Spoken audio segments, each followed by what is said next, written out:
Hai, Assalamualaikum. Anda bersama saya Masra Malak dalam CIDB TV. International Construction Week ICW 2026 kembali dengan tema Beyond Limits. Misi tahun ini adalah untuk memacu inovasi dalam industri pembinaan, memperkukuhkan kerjasama serantau di ASEAN dan mendorong pendigitalan serta amalan pembinaan mampat.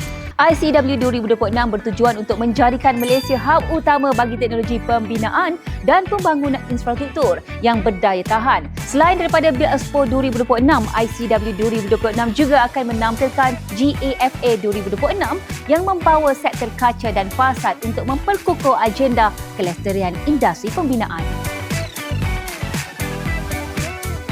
Teruskan bersama kami di CIDB TV untuk menyaksikan bagaimana ICW 2026 membentuk masa depan industri pembinaan.